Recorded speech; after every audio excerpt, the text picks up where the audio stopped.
Autoline After Hours is brought to you by Bridgestone. Your journey, our passion.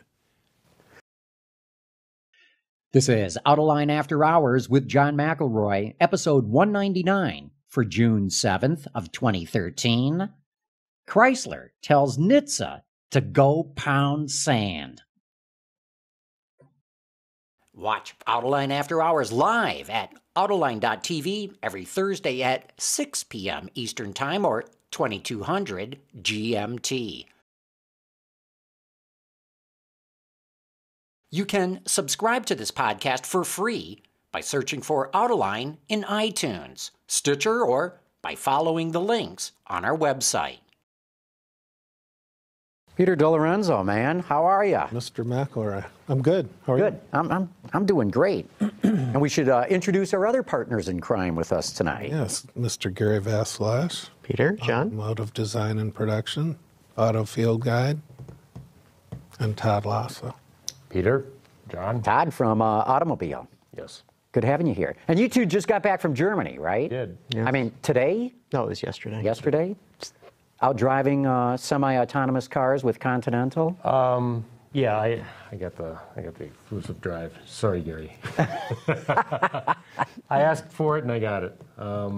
Went back after the regular presentation and did a quick drive and wrote about it at automobilemag.com. And it's on the other hand, Gary, it's an autonomous car. It's a self-driving car, so it's easy. It's like falling off a log. No hands? No hands. Yeah. One thing I wrote was if you're an auto journalist and you write the review of the car while you're driving the cars, it's still an auto review.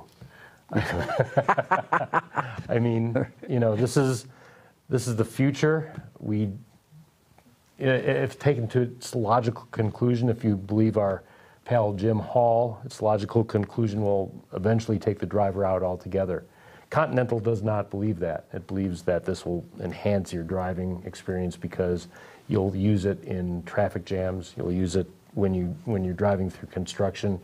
You'll use it, crossing I-80 or, vast expanses of wide open, straight, boring interstate. But if that's the case, more power to them. Well, let's not forget that auto, as an automobile, autonomous, right? So it means without, basically, intervention, right? So it would only be the natural culmination of it. So actually, our steering and using pedals is an aberration. We should never be doing any of that. It should all be robotic. But it's been something that has been discussed since at least the 1930s. But it certainly flies in the face of our enthusiasm. But again, you get the sense that there's a sensibility there in terms of the development that's going on that is largely focused on congested traffic that may be more characteristic of Europe than the United States, in that there's this sense of, there was a big emphasis on safety, especially pedestrian safety, so they showed us systems that would automatically take control of the steering if you were about to run into some goofy-looking guy wearing a baseball cap. And so it's just the dummy they use. Yes, and not an actual goofy-looking guy. But so it seemed to be all about, we're driving in congested cities. Let's try to relieve some of the tedium on the driver. And let's face it, if you're on the 405 during rush hour, is how enthusiastic can you be about driving under those conditions? Yeah, go 20 feet, brake. Well, but the other thing is that it also allows people who are already doing this, who are spending half their daily commutes texting, calling, applying makeup, eating breakfast, to do that much more safely. I tend to think of those people as the vast majority of Americans, in our case, who are non-enthusiasts, and given the choice, years down the road might say, I'm fine with the car always driving itself. So that's the question. That's the question, is what happens after this develops to its logical extent. Well, the vast majority of people will opt to have their autonomous car, that they never have to drive themselves again. And the 10% of the population that is a hardcore enthusiast, really enjoys driving, will never give it up. And that's the beauty of this autonomous technology is, you can have autonomous and non-autonomous cars interacting, on the same roads with no problem. Remember, Google has now racked up 400,000 test miles of autonomous driving. They've only had one incident in that 400,000 miles, and that's when one of their people was actually driving the car. So the autonomous technology has never failed them yet. Now, that doesn't mean it's perfectly suitable to put in production right now. There's still some glitches with it. Well, it tells you something about the level of drivers that Google hires, doesn't it? when they crash the autonomous car by driving it. But look, all the research shows that 95% of all traffic accidents are driver error. In some way, shape, or form. Of course. Sure. It's driver error. It's very rare for the car to fail. Very, very rare for the car to just give up the ghost and crash. Yeah, precisely. Well, and the two biggest barriers right now, because the technology really is there now. Yes, they have to perfect it. They have to keep testing it before they can be sure to bring it out to the general public in large numbers. But, we've all driven cars with adaptive cruise control and with lane departure control, right? It's logical to see that you could just take a few steps and be beyond lane departure control and have the car steer itself.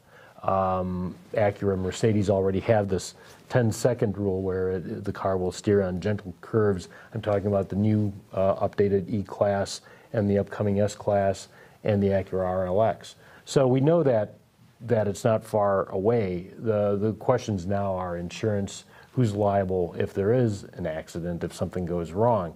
The interesting thing about the Continental car is that you set the autonomous driving, the automated driving before you start out. It'll work at 0 miles per hour up to 130 kilometers per hour, about 80 miles per hour, and it will.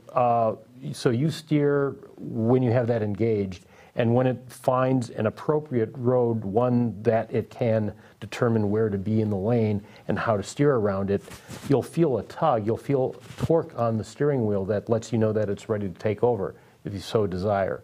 So you let that happen. If you grab the wheel and overtake it, give it more torque than it's giving, it gives driving back to you.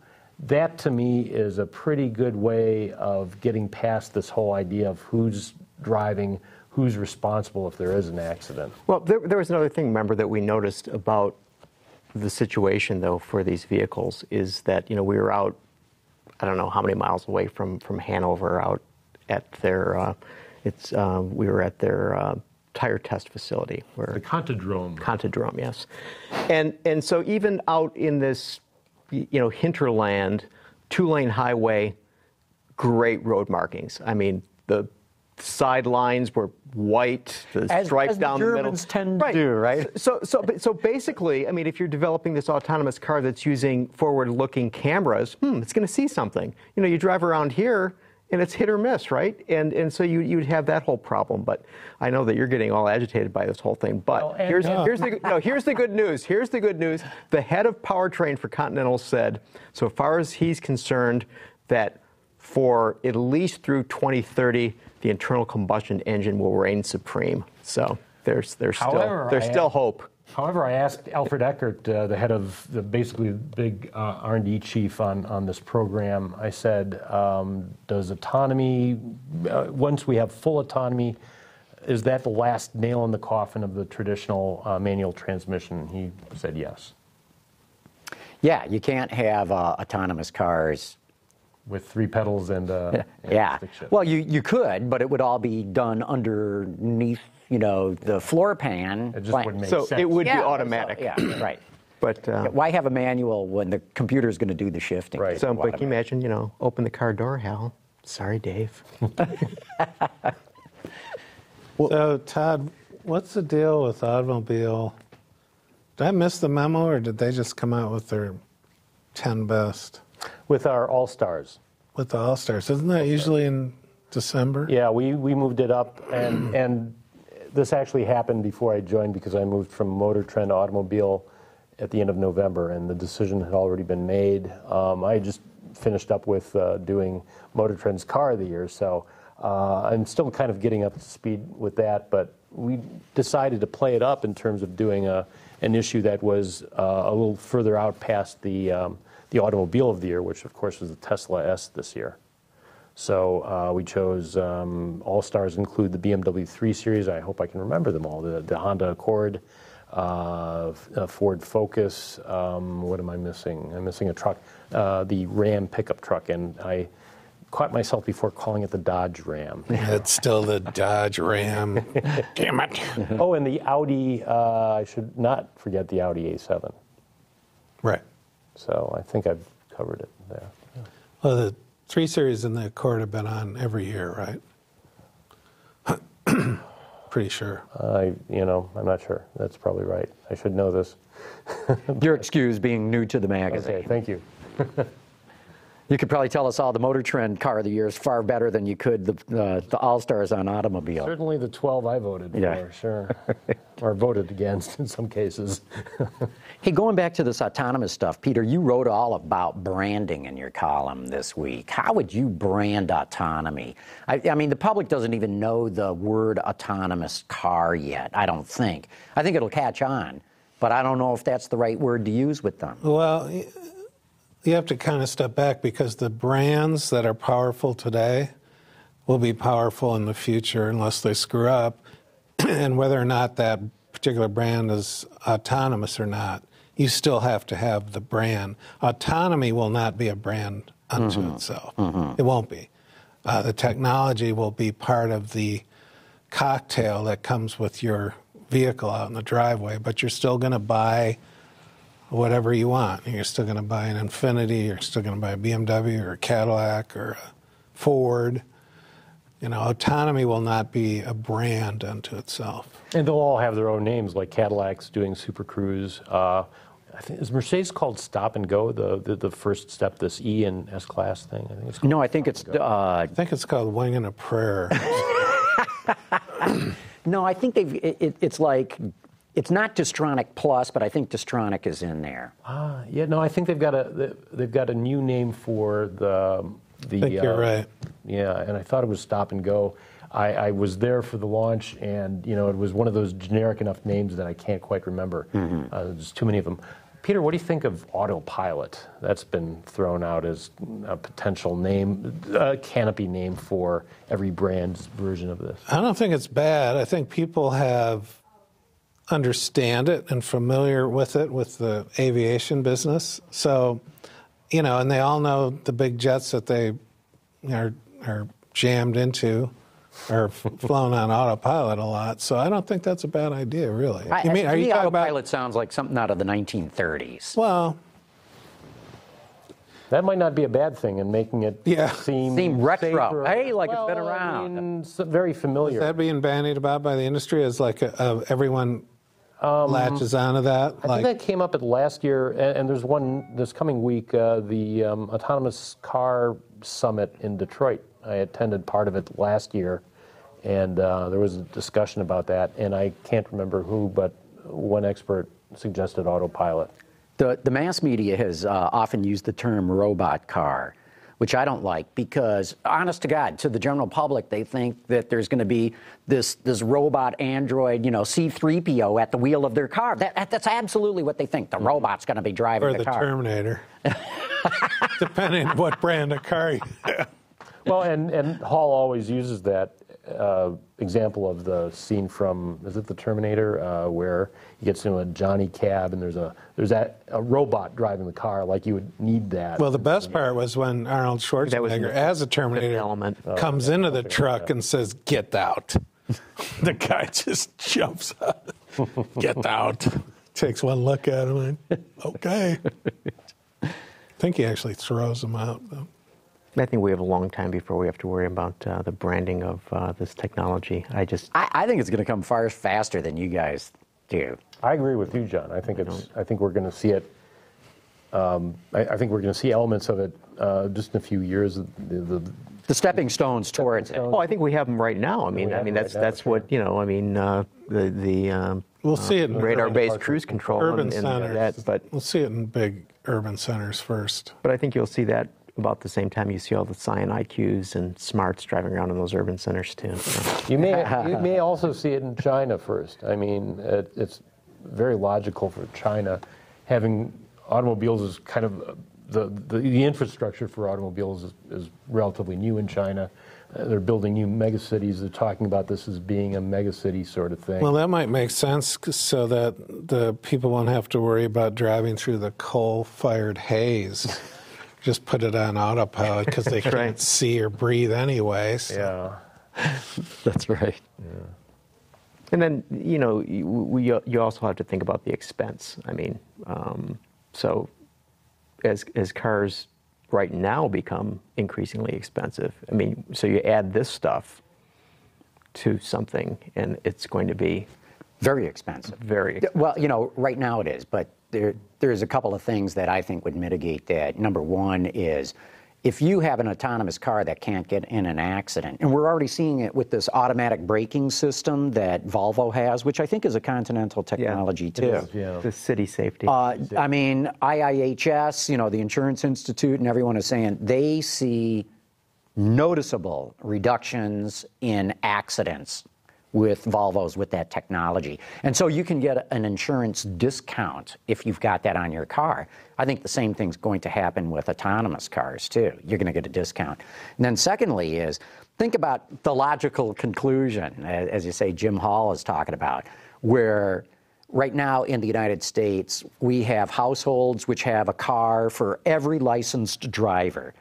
But if we've got autonomous cars in the future that can take dad to work in the morning and come back and then take the kids to school and come back and then take mom shopping, or maybe it takes mom to work and dad go shopping.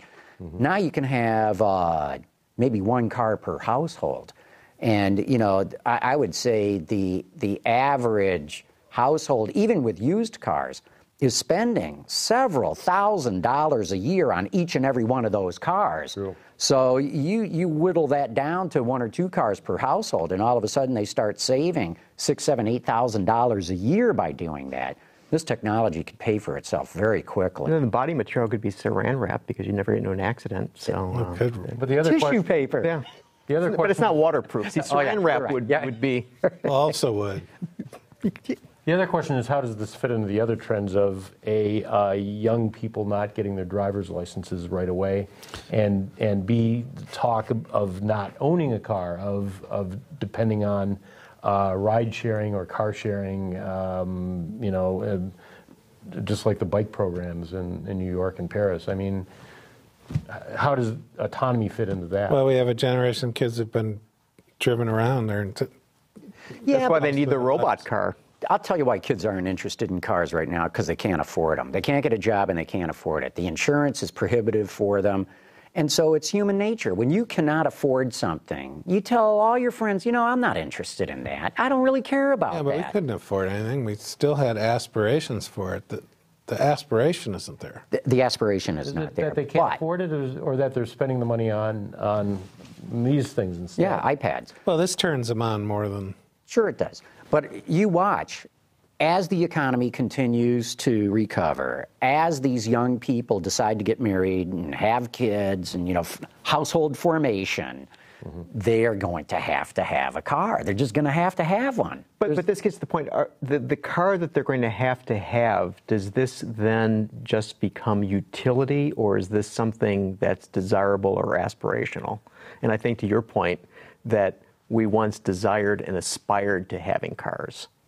But if we get married and we have kids and we need to cart the kids to daycare and to soccer practice and so on and so on and so on, that's just basically a utility device. The same way that the refrigerator serves the purpose of keeping our food cold and the washing machine keeps our clothes clean. Yeah. And the furnace keeps our house at a reasonable temperature. So it's not something like, oh my God, I just can't wait till I get that new Rheem furnace. Man, that thing is sweet. and even, but even if it's a car that you want to be proud to put in front of your house, if you, just as most young people today don't learn how to drive stick shift, will you be able to buy one of those, I'm talking 20, 30, 40 years from now, and not even have to learn how to drive and still have it?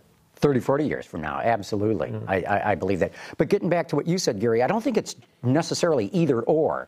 It's not like they're going to become passionate about cars, or they're just going to look at it as a utility. That's going on already right now today. I would say the vast majority of people who buy a new car love buying a new car.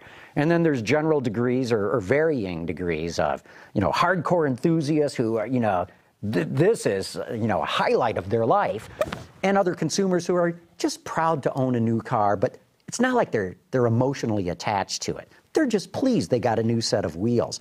And I think as younger people who say today they're not interested in cars, form households, have children, all of a sudden have a whole lot more driving or, mobility needs. As they start shopping for cars, they'll start to get into it. They'll start to get excited. Ooh, which model should I get? What features should I buy? As they start to research it, I think a lot of them will start to be interested in, ooh, what set of wheels should I see? I think they're just all going to look on Craigslist and just see what they can get for the cheapest beater they can possibly get, because they want a new phone, and there's a new data program that they just have to have with their phone, and I think it'll be all of that. I just don't see it. Yeah, I mean, that's why automakers are putting so much concentration now on the center stack and how that ties in with your iPhone or your iPad or your Android or whatever, and that may work. There's also all these data of how young people aren't interested in starting out in a Chevy or Ford or Toyota. They want to go straight to the aspirational brands. Maybe some are waiting for that, hoping that they'll someday have an income that will make that work. So they sit in their bedrooms and wait. Well, they sit in their bedrooms and they wait, and they rather than going out with friends, they interact with them on Facebook or Twitter or whatever makes Facebook and Twitter look like old fogey sites now. Well, we're definitely going through a noticeable societal change on all this. So I still think it will impact the auto industry within the next decade. Yeah. But it's not as if the auto industry is going to go away or suffer badly. I think it will put a cap on growth of total car park. It might be the LED light bulb analogy. What do you mean? Well, you can buy these LED light bulbs, right? Mm-hmm. They don't burn out. Right. They last beyond your lifetime. And what you said with the autonomous car, the need for 3 or 4 aspirational vehicles might go away. I mean, we have that thing in the garage that takes us where we need to go. Yeah, it's a cap, all right, and it could be a gradual decrease. I mean, yeah, the population, they'll buy more, right, but eventually it'll just stop. It will stop, and I think we'll see it plateau in this country sometime in the next decade. But what I think autonomy will do is change the passion for cars, because what I see happening is once you have a fully autonomous car that can take you everywhere, you don't need a steering wheel, out it goes. You don't need pedals, out they go. You don't need tachometers, speedometers, all they go. You don't even have to have the seats face forward. And if you get to the point a number of decades down the road, where everyone's got autonomous technology, now you can start to take massive structure out of the car because you don't have to worry about it crashing.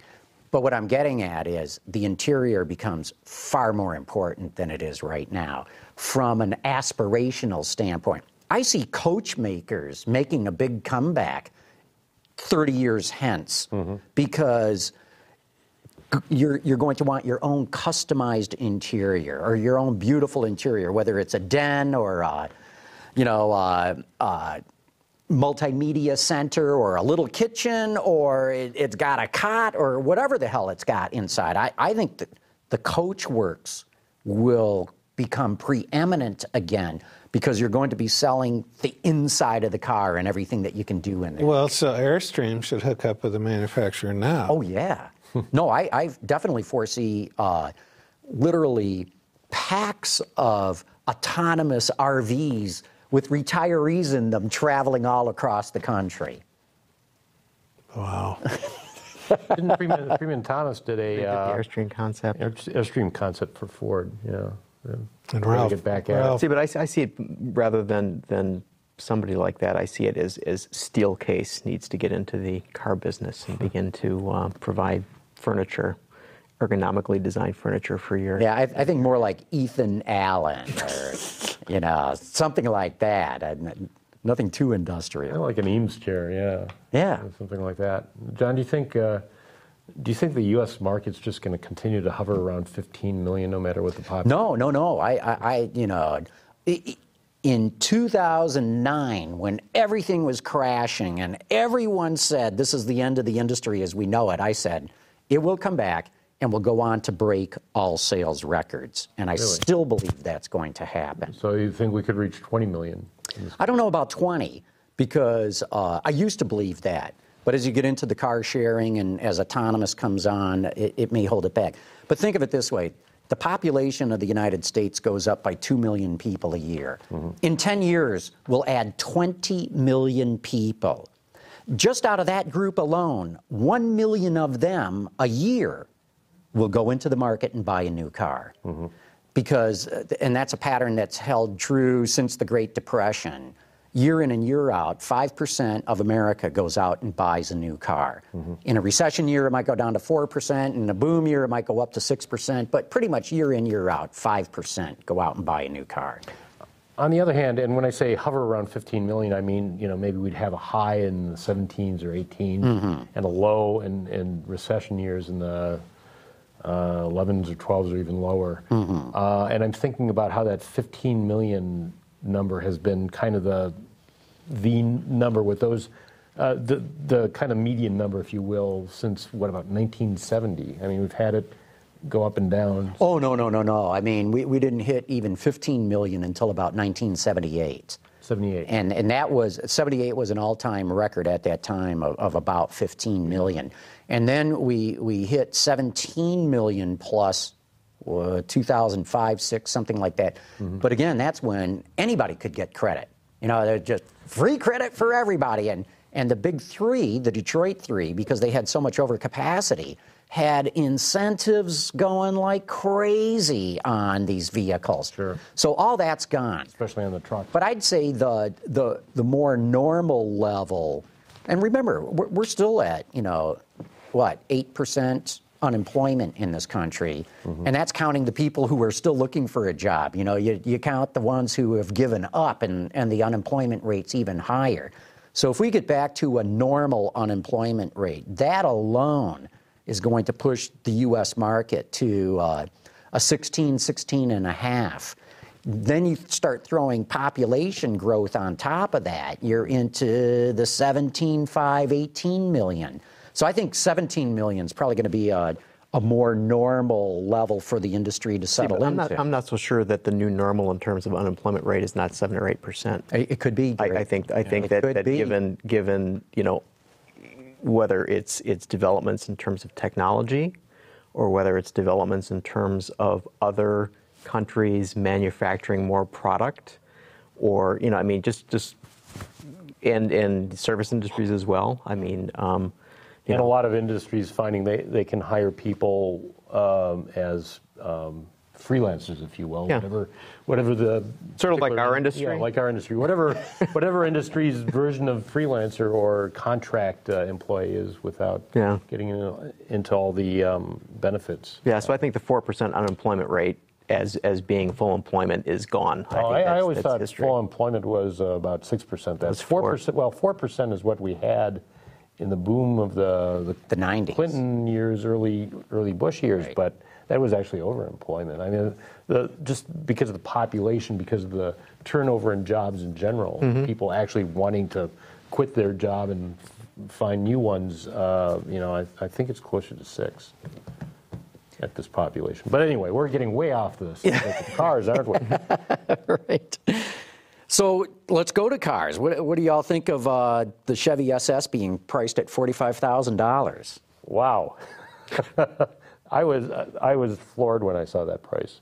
If you think about where the Pontiac G8 was, and of course the Pontiac G8 was available with a V6, which I think far outsold the V8 in that car.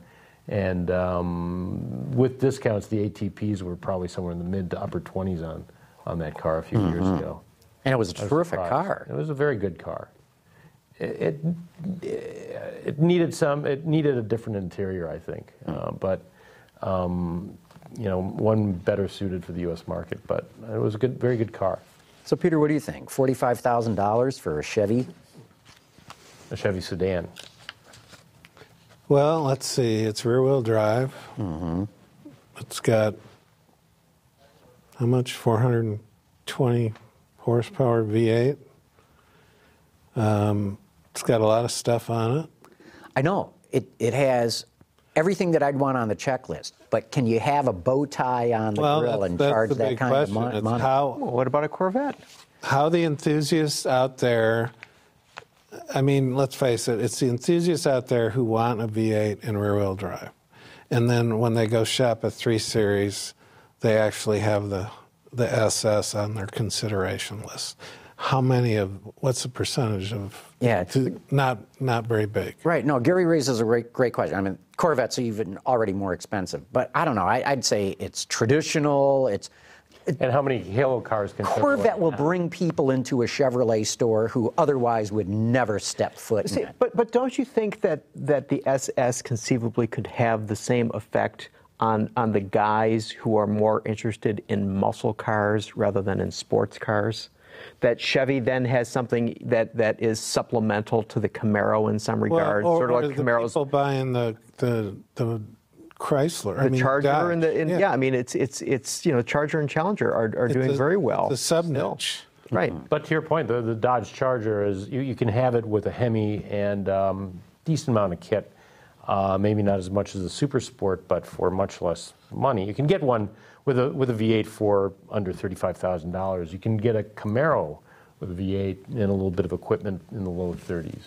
And Chevrolet's made no bones about the fact that, Mark Royce especially, that this is going to be a low-volume car. It's almost like it's a homologation for the NASCAR stock car, isn't it? Like the old days. Yeah. And, I think the price is crazy, but, I don't know the big scheme of things within General Motors. And even if it is a low-volume car, it's coming out of Holden in Australia. And maybe that's just enough to help keep Holden profitable. And so it makes sense to do this thing. And so you have this great halo, and you never worry about selling a whole lot of them. Yeah, let's not forget the effect of Ford pulling out of the Australian poor market. Bastards who work for Ford in Australia are going, damn. Yeah, and which hurts the supply chain for Australian production, which now will be, after 2016, will be General Motors, Holden, and Toyota. Right. Yeah. And that's what hurt Ford, was never really doing much of any export out of there. But yeah, I thought that was kind of interesting. That's So John, what about your friends at NHTSA? Oh, those guys. Well, that's a great one. Them telling Chrysler recall 2.7 million Jeeps. And Well, I put on the site. Good for Chrysler. Good. They just said, how about no? Yeah. What? Right. Well, I didn't know this before. Bloomberg dug this up. Chrysler actually fought NHTSA in court in the late 1990s. And NHTSA forced Chrysler to do a recall. They refused to do it. It went to court. Chrysler lost. They appealed and won. And what I didn't know, I found this fascinating. The lawyer representing Chrysler at the time is John Roberts, now the Supreme Court Chief Justice. So just kind of interesting. I think Chrysler's on pretty solid ground. I don't think this is a frivolous, forget it, we're not going to do it. I don't think this is frivolous at all. But, NHTSA, what a track record. Audi's coming out with these new laser kind of headlamps that they've got in Europe. Giant lasers. To go with your robot car. But NHTSA's like, oh no, we've got to study this thing. And I remember in the 1970s when we went from round incandescent headlamps to square ones. NHTSA agonized for several years, wringing their hands. Oh, is this safe to do? Can we possibly? And tested it, Forever they tested this thing. And all we did was go from round to square.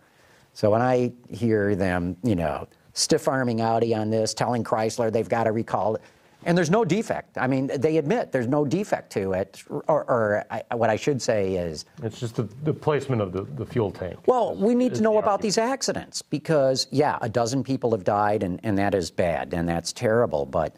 were they rear-ended at 100 miles an hour or what? I mean, what's gone on in these things? It looks like there comes a point where I don't care what amount of safety equipment you put on a car, people are going to get killed anyway. But what does this do to the image, though, of Chrysler? Especially, it seemed a little curious to me that they came out with a recall today of 181,000 SUVs due to premature wear due to a transmission oil cooler line, unaware of any accidents or injuries associated with this issue, and 254,400 SUVs in the U.S. to upgrade software that controls restraint system function in certain types of accidents. Blah, blah, blah, blah, blah, blah. The Chrysler Group is unaware of any injuries, accidents, or complaints associated with this issue. So Chrysler... Well, there's the difference, Gary, is that, with the fuel tank issue, they're fending off the potential for lawsuits, which could be huge. I mean, let's not forget what Clarence Ditlow said. Don't get me started on him, but or me. He's already. Oh, come on, go ahead.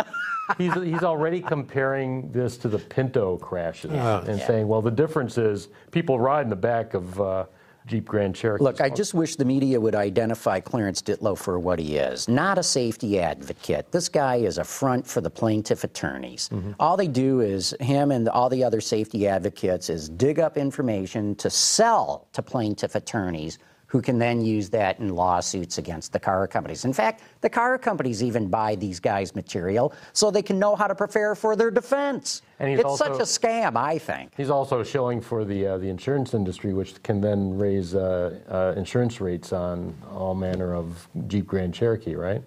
Well, look, the insurance guys tend to side with the plaintiffs, not the OEMs, because they don't want to make any payments. If they can blame any problem on the car companies, they don't have to pay out. Exactly. And I'm not trying to exonerate the car companies and everything that they do, but, I mean, tort in this country is out of control. It's like when electronic throttle control first came out, anti-lock brakes first came out, electronic stability control. It didn't come out in this country first. Why?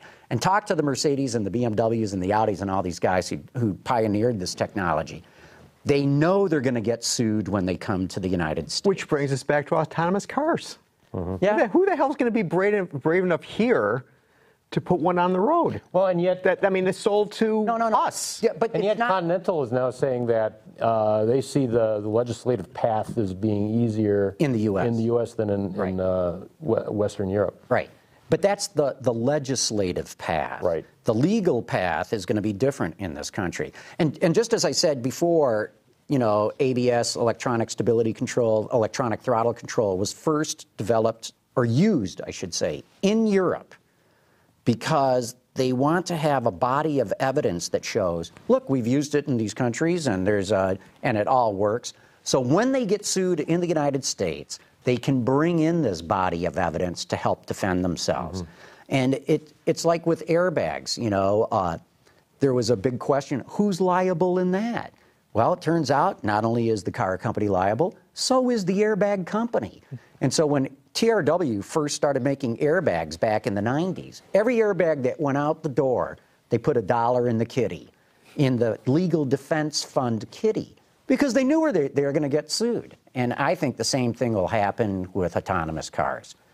They may have to put $10 for every car that goes out, but there's too much money to be made in this. They're not going to hold back and go, oh, we're not putting it out there because we might get sued. They just got to figure out how they're going to defend themselves in court. What else are we going to cover?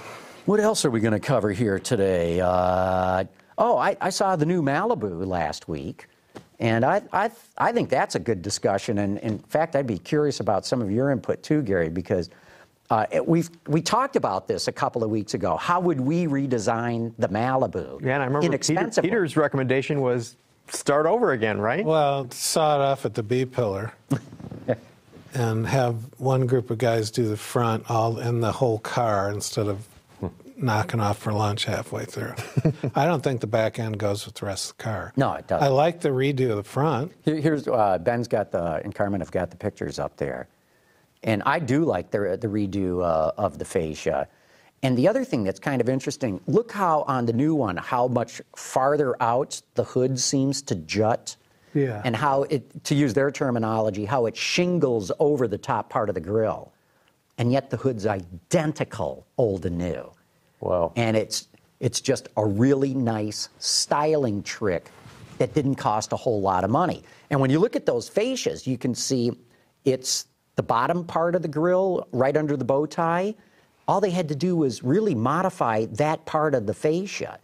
And none of these changes affect crash, so they didn't have to re-crash the vehicle. And the engine powertrain improvements that they did not affect emissions, so they didn't have to recertify. So I just think this is a good example of how you can get a fairly significant change in the way a car looks without spending a fortune.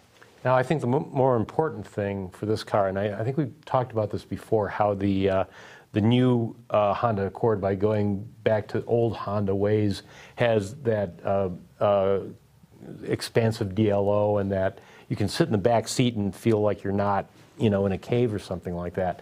They weren't able to do anything with the DLO, the rear quarters of this car, but they did play with the seat height and the seat pad, I believe, to give it a little bit more room back there. They gained a little over an inch of knee room by scalloping out the backs of the front seats and taking a little bit of foam out of the back of the back seat. So you pick up a little room that way. But you're right, they couldn't change the DLO. That would have required tooling. Yeah, I mean, there are no hard points changed, obviously. Right, none. But in that case, they also suffer the same problem that, to a lesser extent, the Ford Fusion has, and yet it's a much more successful design out of the box. But again, I think with what Honda has done with this Accord and how others can follow in the near future, the Toyota Corolla, a different segment, of course, but you look at the design for the Furia, the concept car, and they're kind of doing the same thing. And I think this gets back to, if you're doing a compact or mid-size sedan, design it from the inside out so that the people in the back seat feel that they're riding in something, decent, that's capacious and comfortable. Don't try to make it look too sporty, because it's never going to be a sporty car.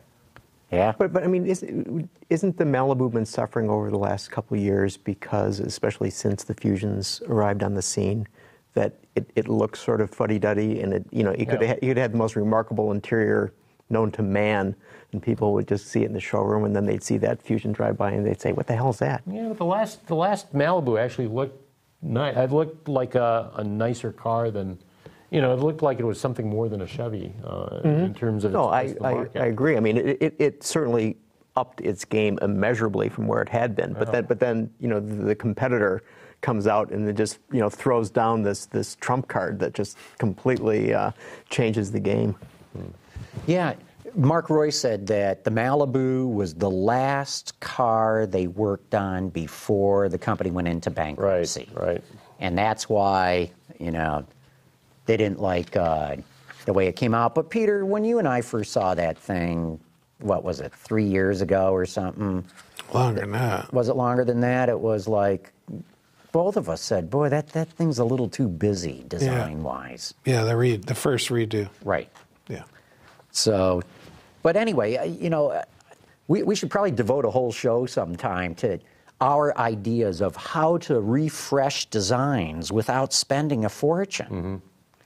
Yeah, the Malibu is down 18.4% so far this year compared to last year. And in the last month, it was down 36% compared to last year. Well, the other thing is this, really.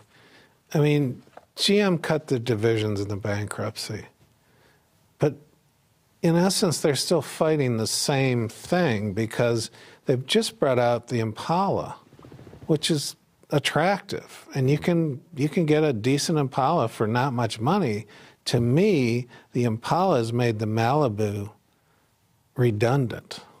Oh, interesting. because they have the cruise. And now, don't forget, the Malibu and the Impala inside, aren't they the same width car? Are they? I think Ooh, I got to like look they're that up. Wider, isn't it? But it's It's not. the same. No, the Cruise and the Malibu on the same platform. Well, yeah, no, but, no, Cruise is on Delta. but the Malibu and the Impala interior are unbelievably close. Now, they've done things in the Impala to make it look roomier. And it might be a fraction of an inch, but it's not a lot.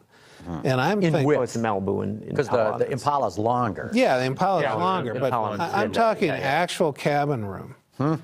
So, you know, and I said on the site, if I'm GM, I, put the Malibu on the shelf and put all the money in marketing that Impala because with the Cruise, they're stepping on each other. So is this sort of so the Malibu is going to have the Buick Regal problem? Yes. Oh, no question. I mean, the Cruise is a large compact. The Malibu is a small mid-size car, and then the Impala is a full-size car. I don't know. I'd have to compare the back seat of the Impala. I thought it was quite a bit larger. They're both on the FC2 platform. I know it's not wider. I know it's not dramatically wider on the inside of the car. Okay, I'll buy Very that. interesting. It has that more expansive DLO I was talking about. But the other thing, the problem now too, is that the segment in which the Impala plays should be a much more expensive car than the Malibu. The Malibu ATP should be somewhere in the mid-20s. The Impala playing up against the Toyota Avalon and the Ford Taurus should be at least in the low 30s, maybe mid-30s. The problem they've had is with that old Impala going forth, they've always been competing with the Malibu in the same dealership. Hey, for a few bucks more, wouldn't you like a full-sized Impala? Well, but the Impala is certainly more of a design statement, Of course. even over the freshened Malibu. Well, in But their fact, I hope thought it is was that sort they of get a funny much that better ATP on the car. they were talking about the new design of the front end of the Malibu resembling the Impala. The Impala, right. I mean, it's just like, wow, how did that happen so rapidly? Cafaro's working some magic over there. That's right. But you raise a really interesting point. I'd love to match up car line by car line, brand by brand, because let's see, Chevy's got Spark, Sonic, Cruise, Malibu, Impala, and SS. So six cars in there. Ford's got Fiesta, Focus, Fusion, Taurus, right? Am I missing any? So there's 4. Yeah. So, they might be trying to slice the market a little too thinly at Chevrolet. Well, when you're in an all-out fight with the competitors, I mean, I think fewer, better vehicles can be marketed better. And first of all, if they are better vehicles, which I think the new Impala is really quite It's good. a good car, right. And The Volt. Oh, the Volt. You're right. Very good, Gary. I mean, the Impala, I think the word of the mouth on the Impala when it gets out, we always have to, everything we say, I mean, Detroit is a warped society. I mean, you see new stuff and, we're so jaded by the time, I've seen the Impala. It still hasn't been out in Colorado or, and once it hits the streets around, I think people are going to really like it. They'll notice it. Just like people are, guess what? People like the MKZ. Yeah. They had never even seen it before. They've read all about it, and the magazines talked about it 6 months ago. It's just hitting the streets in any sort of volume right now. Mm-hmm. I'm not saying it's not a good car, Peter, but I think Mustang. with what they're trying to do with it, with what the monthly money they put into it, consider that they car. better be getting a much higher you're ATP right. with it. That's the success, is if they sell it in that $33,000, $34,000, $35,000 range instead of, a few bucks more per month than a Malibu. So I think GM's we're going to run into a problem. Mm-hmm. Gary just reminded me of a few more cars, too. Mustang Camaro, Volt for Chevrolet as well. C-Max at Ford. And I think that was it. Yeah, they've got pretty full lineups. yeah. Hey, good time to take a quick commercial break and come back and do rapid fire. Carmen, let's go to give a shout out to our friends at Bridgestone. Don Braun says, the GTO made in Australia was a flop because it wasn't American. Will the Chevy SS also flop? Will GM never learn? I'm not sure. I don't believe that the GTO flopped because it was Australian. I think they took, what was it, the Holden Monaro, right? and they rushed it into production as a GTO. Yeah. Or, GTO. Yeah. And they needed to make a whole lot more changes to the car. The second iteration was a damn good car. Well, it's a damn good car, but I mean, the people who were buying GTOs were too invested in the original car, and so there was always a disconnect. I mean, yeah, at the end, it was a great car. You want V8 and 6-speed and good handling, but was it a Pontiac GTO? No. There's long been this kind of vague promise, not quite stated, going back to the Lutz years and the GTO, that at some point the Zeta platform that underpins all those Holdens would be worked into American-designed and built Chevy sedans, Pontiac sedans, maybe a Buick sedan, and be better suited for the U.S. market. And they've never gotten there. The styling, the Holden styling, in recent years on the rear-drive cars leaves me kind of cold. It's a little bit... It's generic. Yeah, it's very generic. And, with just some new sheet metal and an interior that is designed for the U.S. I mean, for example, the Pontiac G8 had all of its power window controls in the center, and I don't know about Chevy SS might. I haven't seen, I don't know. I'll bet it does. I bet it does, because you're talking about a right-hand drive car and a left-hand drive car. Exactly. Don't forget, too, you're talking about Holden exports. They've been exporting those cars to the Middle East as forever, Chevys, and now a Buick Park Avenue in China, right, based on the Holden. Yeah, no, absolutely. And don't forget, part of the problem that G8 comes out and then the whole world changes, right? I mean, you have 2008, 2009, and what happens to sales of anything, right? Yeah, but remember they were going to bring in what did they come up with a name for the El Camino version they were going to bring in, and then they decided not to bring in even before the economy imploded. That was... I remember staying next to John Lochner at the New York show. I've told this story before, and they were, we were watching the reveal of this, and John said, "What do you think?" "It'll never see the light of day, John." And so, "What do you mean?" I said, "Come on, man." I remember you saying that. Let's see. Kurt Wiley wants to know, what do you Autoline enthusiasts think Subaru needs to do to get more brand presence, let alone register on the Autoextremist brand image meter? Do they need a big hairy V8 in the engine bay? DSG transmissions, more radical if impractical styling? The thing about Subaru is they know their market. I wouldn't change a thing. They shouldn't do a damn thing. They're setting sales brilliant records. Yeah. They are so brilliant. They know what they're doing, know who their buyers are.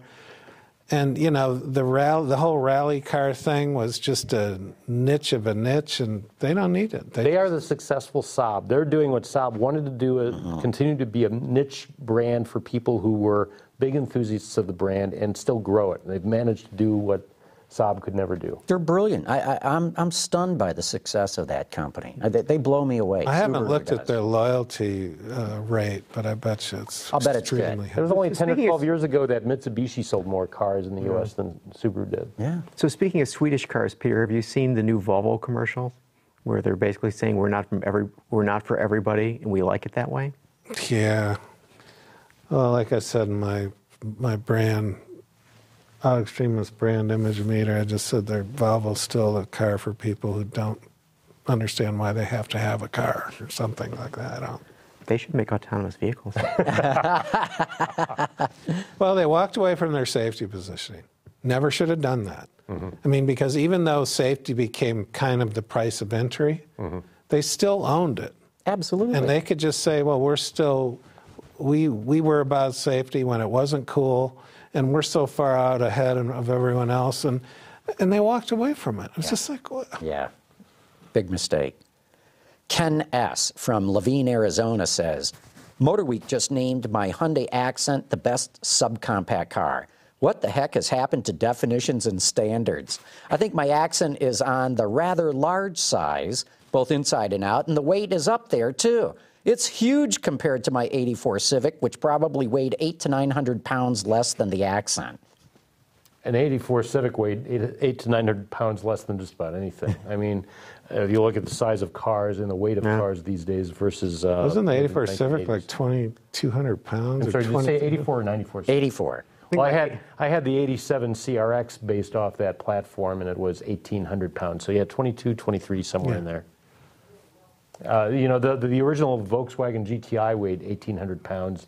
Now it's not far short of 3,000 pounds. I love the original GTI. And I would suspect that the Civic today is probably bigger than the 84 Accord that I had. So Probably. That's right. And, you know, it's unfair to compare cars to, you know, 20 years ago, 30 years ago. What am I saying? Yeah, because the current 5 Series BMW is as big as the 7 was not too long ago. Yeah. And the 3 Series is as big as the 5 was.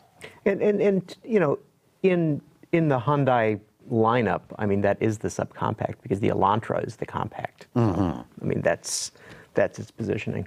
Yeah. Let's see. Abhi says, I saw the new Cadenza, and man, I really love it. Looks solid and nice, clean lines. But when I saw that gear shift knob, that looks so cheap, they should change that. Why not go after an Audi A8 type design? After all, the designer is Peter Schreier. I don't remember the gear shift knob on the Cadenza. Do you remember it? I don't remember it either. I mean, clearly, it wasn't bad enough for us to really call out. Well, Kia could make it look the same as an Audi gear shift. It could use the same design, but it still wouldn't look like an Audi gear shift. It would have a different texture and material to it. I mean, you know. Okay, here's an advertising one. Mepco Re7, I hope I said that right, says, every automaker has used dogs to sell cars for years. Think Subaru and their dog ads, and now Lincoln has an ad that is anti-dog. Does that just prove how off-base Lincoln is? I haven't seen that ad. No, I mean, they're just, you know, Lincoln is kind of the march to a different drummer luxury brand. I mean, they were nowhere. So they're taking some chances. And not all of it's going to be well received, but... Is that taking a chance or is it desperation, do you think? I don't think it's desperation. I think, you know, they're in it for the long haul, and I think, you know, I think they need a big Lincoln, okay? But in the meantime, they've got the MKZ, which is finally rolling out. I think the MKC is going to be very well received. I agree. And that's going to buy them time until they get the big one. But they need the big one to be a drop-dead, OMG, did you see that new Lincoln kind of car? And it's got to be big. And it's got to be big, and it's got to look great. Peter, do you think the chances for a big rear-drive Lincoln are greater or less now that Ford of Australia rather, is going away? Oh, I think it's on target simply because of the new Mustang coming. Okay. I mean, they will start with that platform and tweak. So I want to know about this anti-dog. What does that big hawk come down and grab a dog or something and fly away with it? Or? Do they try to run them over with the Lincoln? That would be pretty awful. You know, it certainly won't be buying one in my household. That's for sure. No. Not that I could afford it, but I haven't seen the ad, so I can't comment on it. Anyway, here we got another question. John Manugian wrote in, anyone read Lutz's new book, Icons and Idiots? I did. I haven't read it. Oh, you read it, huh? Yeah. What'd you think? tell us, Gary. Okay. I love this pause. There's your review right there. No, I think if it wasn't written by Lutz, no one would have any interest in this book. The amount of interest would be zero. And so the title of the book is Icons and Idiots, okay? And so he talks about a number of people, Lee Iacocca and Rick Wagner's in there, and yeah, he basically said Rick was too nice of a guy. And basically, so the thing comes out is that, you know, the number of so these are, you know, he starts out with his school teacher and middle school, and you know, I mean, you get all the way through his drill instructor in the Marine Corps. So the guys who you start reading are idiots. By the time you get to the end of the chapter, they're pretty smart guys. Like all of them. Yeah. It's just like So it's like, as you get as you get older, you get more tolerant of people. You know what I mean? And Even so us. And didn't we already know that about Rick Wagner, by the way, that he was too nice a guy? Yeah. But the more important thing was that he never conceived of oil ever going above $100 a barrel. That's or not whatever. part of it. Come on, that's well, okay. But I mean, just talking about the way they are. It's like what they were like to work with, and on and on and on. And then, so he gets to he gets to the end and he goes. By the way, I just have to say that my wife texted me that Lincoln must be for cat people. Oh. Well, that could be. By the way, we'll have Lutz here on After Hours next month. So we'll ask. I better read the book. So yeah, I was surprised. You're surprised how he softened up at the end of each chapter? Yeah, because in his Car Guys and Bean Counters, I think that was the name of the previous book. Right, yeah. And he's quite strident throughout, right? And in this one, I'm just waiting. Yeah. Huh? What did he say about Whitaker? Did he say anything? Because Whitaker pretty much puts him down in his book. I don't recall that he even mentions it. Really? Did he say anything about Ackerson? I don't recall that. Yeah, he never really worked for Ackerson, so he may not have anything there. But Whitaker, in his book, he says, the only thing I thought Bob Lutz's job was at General Motors was going around telling people his opinion. I thought that was a pretty good slap. In fact, Whitaker had a couple of passages in his book where it was, this was nice to have, but we were in trouble and we couldn't afford that guy, sort of thing. And there was a couple of those in there, and I think that if you really look at it, we perhaps knew who he was talking about, but if somebody sitting in Kansas was reading the book, who's he talking about? It doesn't matter. It's a little inside. But Lutz's response to Whitaker should have been, well, yeah, GM needs more people to come around and give them straight opinions. Well, actually, he did put out a statement reminding everybody that Whitaker only worked at the company 10 months. Mm-hmm. I thought that was a pretty good slap back. Yeah. Here's this very good, big Texan who's going to come in and save GM and gets up one morning and quits. Well, remember the name of his book, American Turnaround. So it's like, who made that happen? Yeah.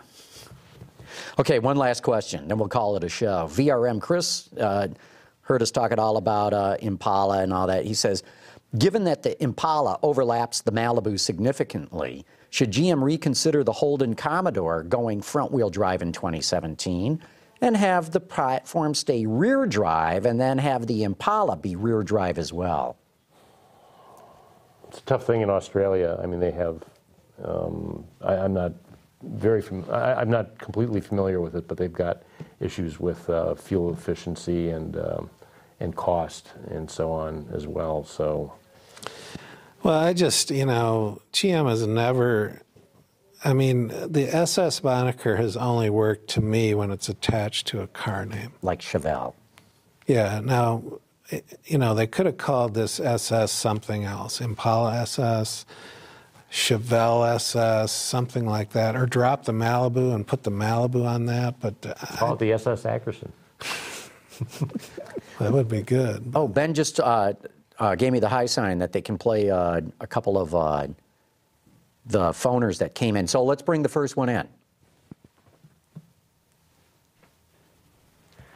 Hi, this is Jeff W. from Albany, New York. And looking at the May sales numbers, Ford was really close to General Motors once again. My question for the panel is, does any member of the panel predict Ford will overtake GM in the U.S. market? Thanks. Ooh, good question. How close were they, Gary? You got the numbers there? I think they were that. 240-something, I'm guessing. Total vehicles, May, Ford, 246,585. And General Motors,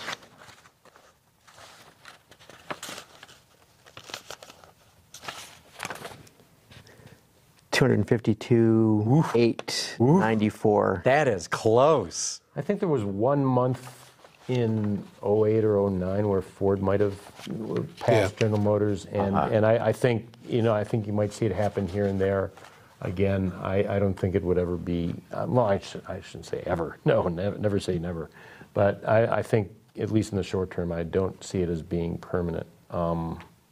No, I don't either. And, as we've talked about on the show, General Motors has something like 20 new models coming into the U.S., refreshed or redone. So look, they're at the absolute bottom of their product cycle right now. They are, yeah. And by the end of the year, they'll be at the top of their product cycle. So, and then they'll have all of next year, full year selling it. So I'm glad this guy who called in, that's a great question. I didn't pick up on how close Ford had come to GM. Well, I think, though, to be fair to General Motors, the power of the F-Series just is like a friggin' juggernaut. It's a force of nature. Absolutely. I mean, it's 71,604 F-Series were sold in May. Wow. And 43,000 Silverados and 16,000 Sierras. So, I mean, it's the the F brand is the F-Series brand. I mean, that's where all the power is. It's like right there. Yeah, but this gets back to our earlier discussion. Does GM have too many models still? With two different trucks, I think they do. Yeah. They can barely touch Ford, which means twice the marketing effort, twice the after sales and service parts, and blah blah blah blah. I don't think getting rid of GMC is the answer, though. I think they sell the GMCs at a higher ATP, more equipment and everything. Mm-hmm. I think you have to look at the sedans, the Buicks. I mean, Buick needs a Halo rear-wheel drive and maybe Verano and something in between. You look at, for example, on the car side, while Ford has done very well with the Fusion the last several years, Chevy actually has done well with the Cruze, where Ford has stumbled with the Focus, especially with its twin clutch transmission. So there's some give and take there. Mm-hmm. The trucks are always going to sell. You have a lot of fleet sales there, and it's good fleet because it's a construction and so on. It's a good sign of how the overall economy may be improving, I hope. And B, those brands, the F-Series especially, the loyalty to that is, as Peter points out, it's a juggernaut. It's a force in itself. I think they need to do some cherry picking in terms of what they have and what they don't have, and have to go through and start culling things. Because one thing that really stood out to me is, so you look at the Buick Enclave, the Chevy Traverse, and the GMC Acadia, right? Mm-hmm. And so three, basically the same vehicle. Mm-hmm. And the astonishing thing, to me anyway, is that in May, the Acadia outsold the Traverse, and it outsold the Enclave by a big number. Wow. So it was. But weren't sales of the Acadia down? They were down 3.4%. Yeah. And Traverse down 17%. Wow. And the Enclave down 20%. It isn't the new Acadia you're saying out. Yeah. They're selling the GMC. The GMC is outselling the Chevy. They're selling the standard Acadia against the Chevy Traverse, and they're selling the Acadia Denali against the Buick Enclave. But see, the other problem for GM is, it's great that they have all these vehicles coming to market, but they can't afford to market them. I mean, GM they've got a huge amount of money, but when you really break it down, when they want to sell Malibu, okay, well, we're going to focus on Malibu, then everything else goes down. And, if they want to put some advertising punch behind Traverse will come back, but they just don't have as much money as they have in their marketing kitty. They only can seem to focus on a few things, at once. And then when they don't, everything else suffers. Look at what they did with the ATS. They spent all that money on the ATS, and guess what? CTS sales dropped. Right. And everyone said, well, CTS sold. No, not really. It's just they spent all the money on the ATS. I mean, so I don't know how they're ever going to resolve that. But I do think fewer, better vehicles is the answer in all cases. Mm-hmm. And I'm sorry to say that last month you and I were a little happy that the XTS was outselling the ATS. Not anymore. Not anymore. You were happy it was outselling the Because ATS? it's because they put money on ATS. So Yeah. We concluded that that's a Cadillac. have you guys seen this new Yamaha ATS is a grid drive. Star That's a Cadillac. Bolt? This new bike? No. Ben, Carmen, can you find the Yamaha Star Bolt motorcycle, a picture of it? It's so cool. Unfortunately, we can't roll in any photos. We have a problem here. Oh, darn it. Well, anyway, look up the Bolt out there. You'll like it. Star Bolt with a B. Yeah, it's very cool. While you're doing that, we got one more phone call. Let's bring that in.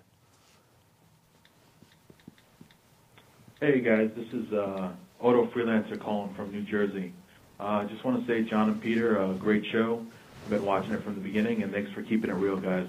I just have a question about why the Detroit 3 automakers haven't made any mid-engine cars since the Fiero. The Fiero seems to be really popular, like a cult classic, and was popular at its time, I think. And I was just wondering why they didn't do it again.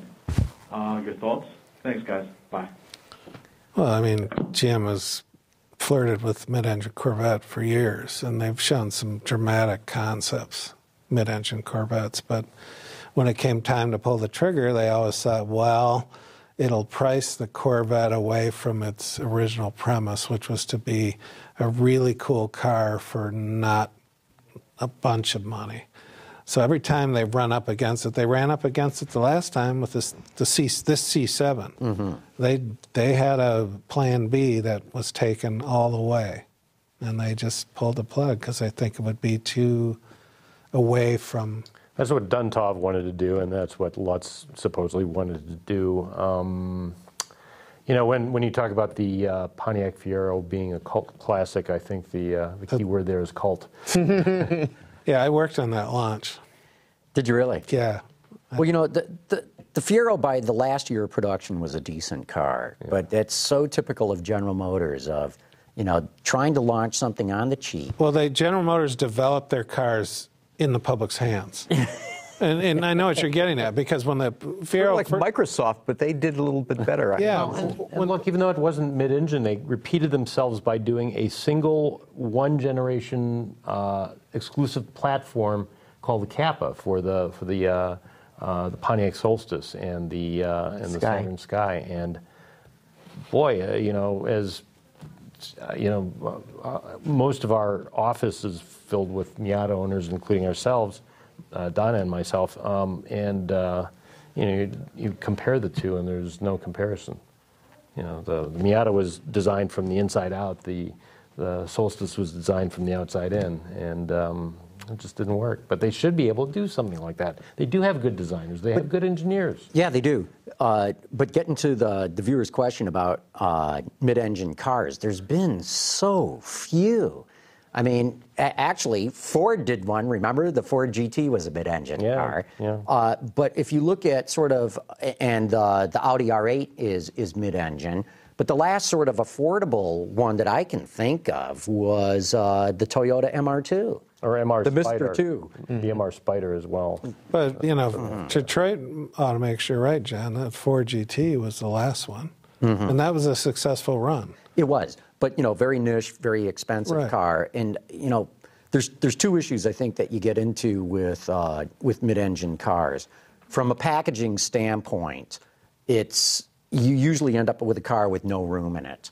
Mm-hmm. Because everybody wants a wedge shape, you know, so there's no trunk up front where the engine would otherwise be. Mm-hmm. And then the other thing you get into is the polar moment of inertia. You go into a turn and you lift, that big lump behind you wants to swing the whole car around. And that's fine if it's a Porsche 911, you know, with people who no one expects that sort of thing to happen, at least with the older ones. But for a car available to the masses, you've got to put in so much understeer in the thing that... But that's what makes the Boxster Cayman so much better inherently than a 911, in that its engine is between the Mid-engine. wheels, mid-engine, Not rear. versus the 911, and yet Porsche will hold that back because the 911 is. But right now, the best driver's Porsche is the Cayman and the Cayman S. Yeah. Absolutely. Sure. But even that MR2 had, trailing throttle lift problems. Oh yeah, I found that on the MR Spider on one car of the year drive, and went around a turn and went around the turn. Yeah. I mean, I just spun and that's it. But So it would argue for having all-wheel drive capability, which would add to the complexity, which would add to the cost, which Right. then To the would, weight. And I would then begin before to, all-wheel drive, I'd say all-wheel steer. I think that would solve a lot of the problems with a mid-engine or rear-engine car. But I think the answer to the viewer is very few automakers have done mid-engine cars. There just isn't that many out there. Guess we've hit the wall again. End of another show. is this? I'm not a motorcycle guy, but is this the right one? Yes. Let's see. see. Let's see that. I'm tethered. Forgot about that. Oh yeah, very classic design. Not modern. Not. No. This is kind of retro looking. And look at the seat, too. Is it low? Well, it's one. There's no provisions for riders. unless they want to sit on the, You'll have to look sit on this the up fender and yourself at pray. home, folks. Yeah. So anyway, good point to wrap up. Good having you guys here. Interesting discussion. Want to thank all of you for having tuned in, and please join us again here next week. Autoline After Hours is brought to you by Bridgestone. Your journey, our passion. Visit our website, Autoline.tv, where you can watch us live Thursday nights at 6 p.m. Eastern. Get your daily news fix with Autoline Daily and in-depth analysis and interviews with Autoline This Week. There's all that and much more at Autoline.tv.